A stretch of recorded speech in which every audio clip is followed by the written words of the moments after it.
ലക്ഷണങ്ങൾ മാറുന്നതിനനുസരിച്ച് മരുന്നുകൾ മാറ്റാനായിട്ട് നിങ്ങൾ കൺസൾട്ട് ചെയ്തിട്ടുള്ള ആയുർവേദ ഡോക്ടറെ വീണ്ടും വീണ്ടും കാണണം. അത് അഡിക്കേറ്റ് ആയിട്ട് ആ പറഞ്ഞ പീരീഡിൽ കൃത്യമായിട്ട് കാണണം. അല്ലെങ്കിൽ ഒരു മരുന്ന് അങ്ങോട്ട് വാങ്ങിച്ചിട്ട് അത് ജീവിതകാലം മുഴുവൻ കഴിച്ചാലൊന്നും ശരിയാവില്ല. ഓക്കെ, അതാണ് ആയുർവേദത്തിന്റെ ചില പിടിപ്പുകളും പിടിപ്പുകേടുകളും. ഓക്കെ, അപ്പൊ അങ്ങനെ കൃത്യമായിട്ട് പോയി കഴിഞ്ഞാൽ ധാരാളം പച്ചക്കറികളെയും പഴങ്ങളെയും അപേക്ഷിച്ച് ഫാറ്റ് വളരെയധികം കൂടുതലല്ലേ, സംശയമുണ്ടോ? അതിപ്പോ മത്സ്യമായാലും മാംസായാലും ഒക്കെ കമ്പാരിറ്റീവ്ലി കൂടുതലാണ്, ഏറ്റക്കുറച്ചിലുകൾ ഉണ്ടാവുന്നു മാത്രം. അപ്പൊ നമ്മൾ മത്സ്യമാംസാദികളെല്ലാം തന്നെ ഒഴിവാക്കാൻ പറയാറുണ്ട്.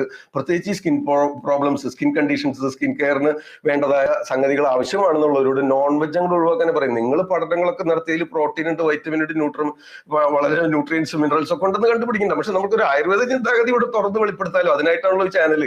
അപ്പൊ അത് പ്രതീക്ഷിച്ച് വരുന്ന നിങ്ങളെ തൃപ്തിപ്പെടുത്തണ്ടേ? അപ്പൊ അതിനായിട്ടുള്ള സംഗതികളെ പറഞ്ഞുതരാം. അതായത് ഈ കൊഴുപ്പടങ്ങിയ ആഹാരങ്ങൾ മുഴുവൻ കഫദോഷത്തെ വർദ്ധിപ്പിക്കും, ബ്ലോക്കേജുകൾ ഉണ്ടാക്കും. അതുപോലെ തന്നെ പിത്തം വർദ്ധിപ്പിക്കുന്ന സംഗതികൾ മുഴുവൻ ഈ രക്തദുഷ്ടി ഉണ്ടാക്കും. രക്തദുഷ്ടി ഉണ്ടാകുമ്പോൾ പിത്തദോഷം വർദ്ധിക്കും, പിത്തദോഷം വർദ്ധിച്ചാൽ രക്തദുഷ്ടി ഉണ്ടാകും. ഇത് രണ്ടും അങ്ങോട്ടും ഇങ്ങോട്ടും കണക്റ്റഡ് ആണ്. അപ്പൊ ഈ കഫം